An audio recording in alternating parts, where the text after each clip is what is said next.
Hello, everybody. We are back again, and we are going to be talking about the German Shepherd. What is it like living with one? What is it like raising one? What is it like training one? And grooming. Let's talk about all of those. And we have I wouldn't call him an expert, but he's been around German Shepherds for about 15 years. He may be an expert because that's the only breed that you have besides your little dogs. That I worked with, yes. Didn't grow up with German Shepherds. Grew up with dogs, got my German Shepherds about 15, 16 years ago and stuck with it. Except my granddad already had German Shepherds, and something, as soon as I'm around German Shepherds, something feels different than with other dogs. So it's my dog. So, yeah. So, first thing, what is it like living with a German Shepherd? So living with a German Shepherd. And what should people expect as well? First thing you gotta expect is there's gonna be dog hair. There's gonna be dog hair in your house. If you're cool with that, I believe you can have a lot of fun and a very nice dog living in your house. I can talk about my German Shepherds. It's in the house. They're super cool. They like to chill. They like to cuddle. Some more than others. But they're normally pretty clear-headed if you do it right. They get the idea about being in the house, just being chill, coming outside. Okay, it's time to work, to play, whatever's going on. Very social to friends, family members.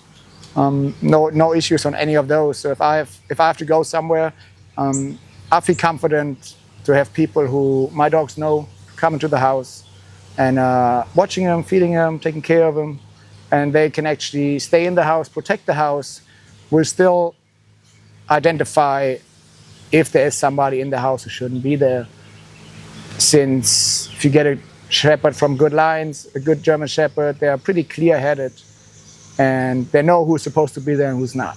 So would you say a German Shepherd is a good first-time dog for a first-time dog owner?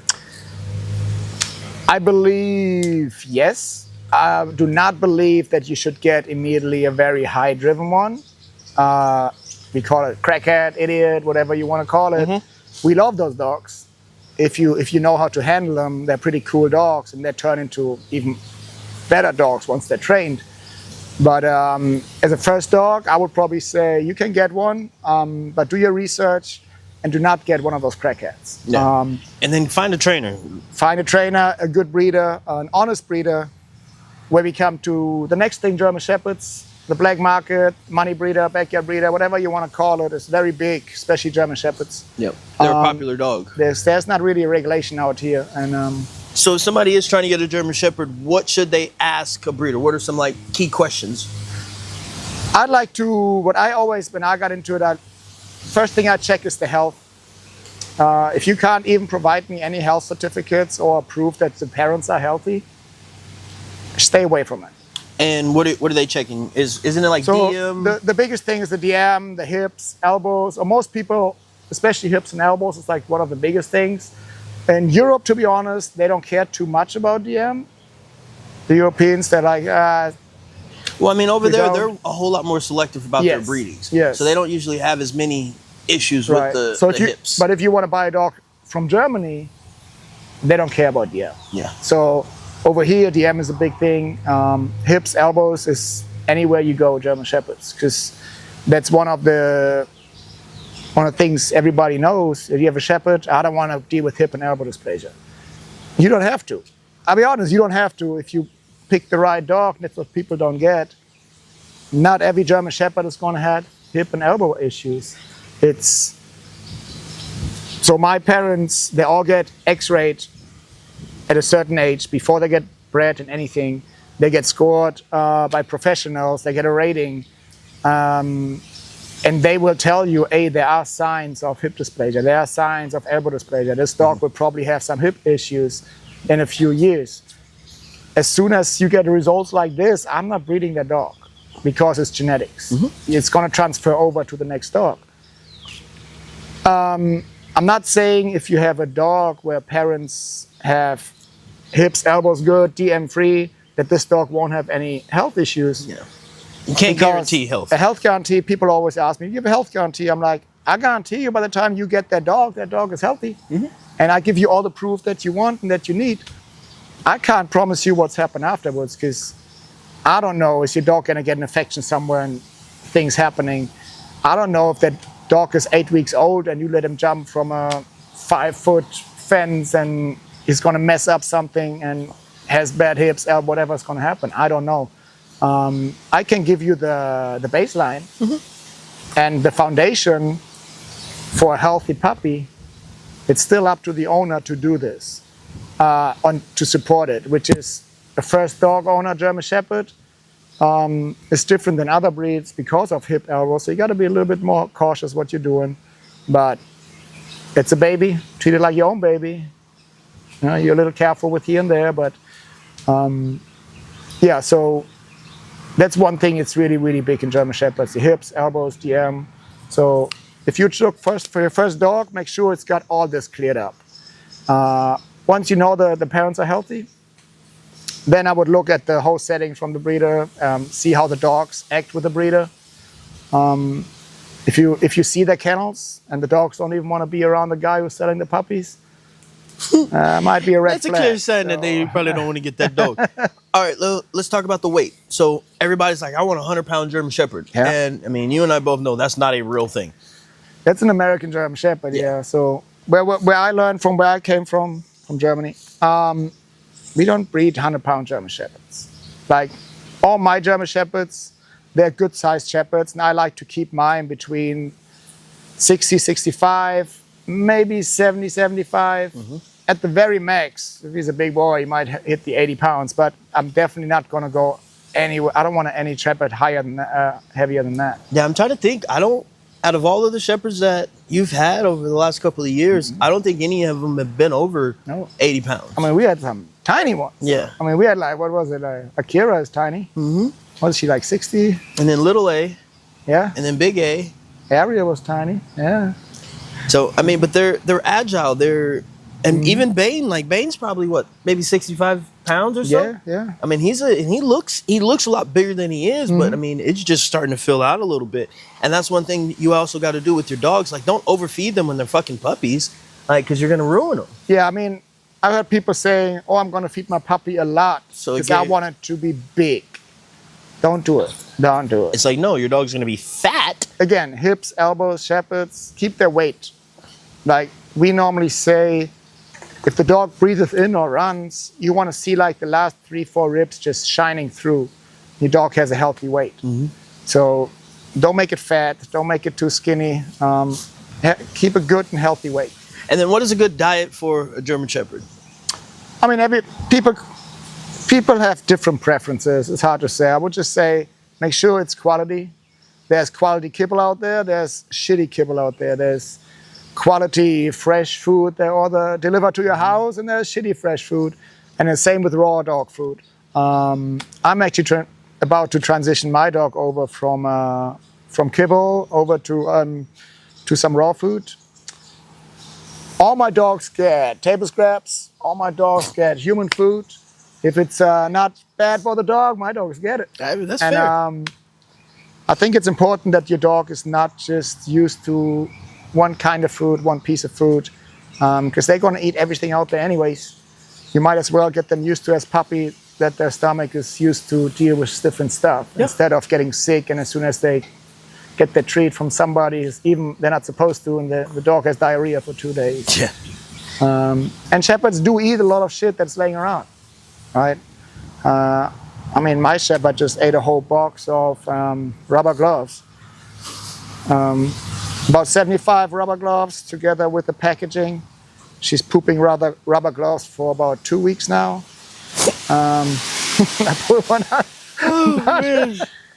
So she's doing good. Everything coming out. But something you got to expect. If you are getting a German Shepherd, you got to have a sense of humor as well. You got to patient. Yeah. They're big dogs. It's a lot of weight to it. A big dog like this in the house. I love it. It's like the best thing ever to have them running around the house. But you might trip or fall once or twice. So the last thing we're gonna cover in this little video is going to be about the training. When should you start training? and what to expect when you are training a German Shepherd. A different question. When should you not train?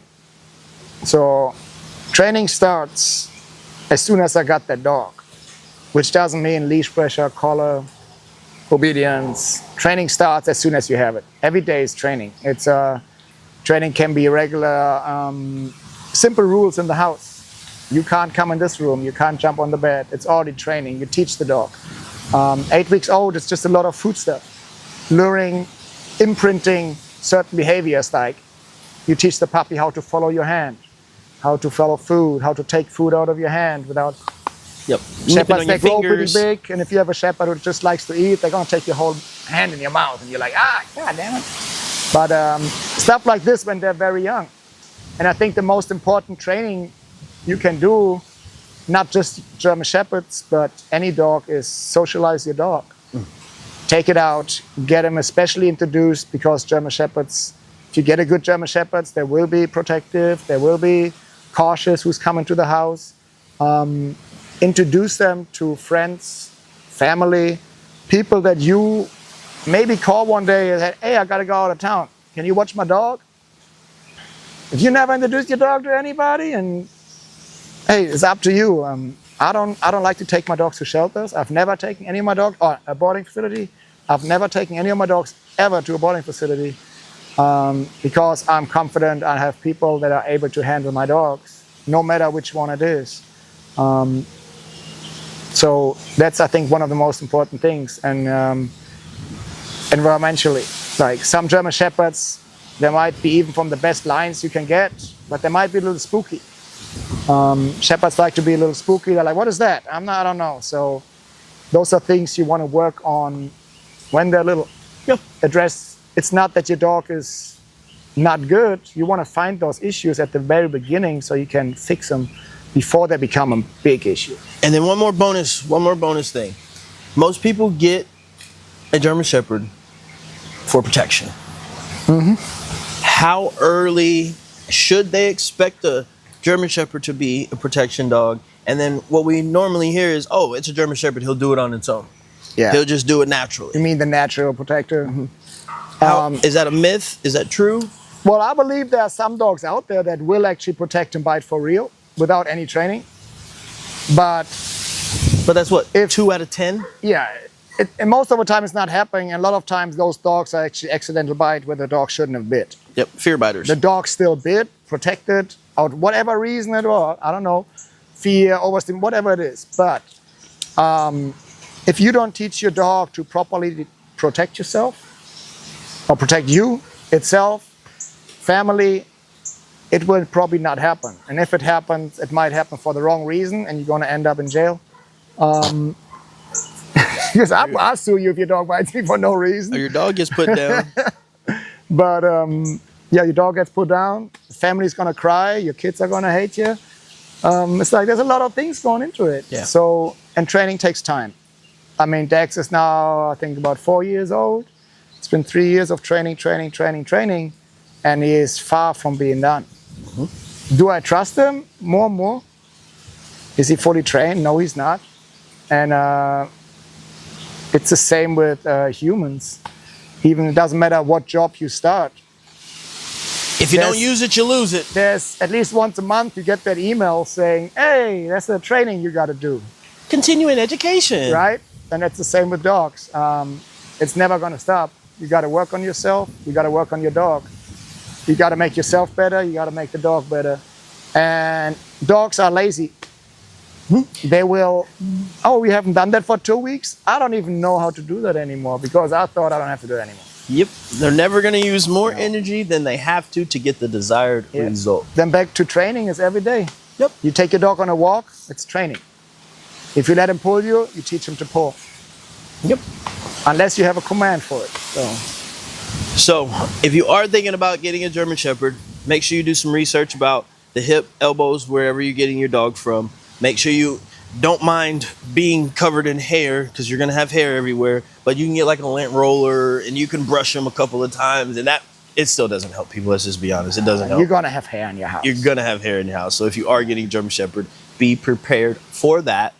The training, you're always going to have to do something with these dogs. They have to be mentally and physically stimulated. If not, they might eat your couch. They may tear your shoes up. There may be more of a nuisance. So if you are not an active person that wants to get out and like spend time with your dog doing stuff, don't get a German Shepherd. If you are in an apartment and you don't have a backyard, it's probably not the best dog for you. Unless you're going to get out, take them on trail rides, get them out in the world. But if you are living in an apartment, German Shepherd is probably not the dog that you're looking for. Look for something a little bit less energetic, a little bit less maintenance on the energy side. Mm-hmm. And then... keep the ears clean. You know, those pointy ears, not just German Shepherds. You got those pointy ears, they're like raiders. And they're running, all the dirt, it's all going to go in there. You got to keep them clean. So it's going to be another video how to clean a German Shepherd's ear. There you go. And if you guys are interested in getting a German Shepherd, he has litter on the ground right now, and he's going to breed, not a bunch of times a year, but we're probably going to try to have pups at least twice a year. Trying, yeah. Except we're not a mass breeder. Not a puppy mill. It's more quality instead of quantity. Over quantity. But txgermanshepherd.com. Fill out his forms. He'll get back to you. He'll have a conversation with you. And if you guys have any questions, leave it in the comment section. Make sure you guys like, share, subscribe. We're going to keep talking about these different breeds and our experiences with them. So as always, just stay tuned, stay safe, stay sharp, and just take care of your dog.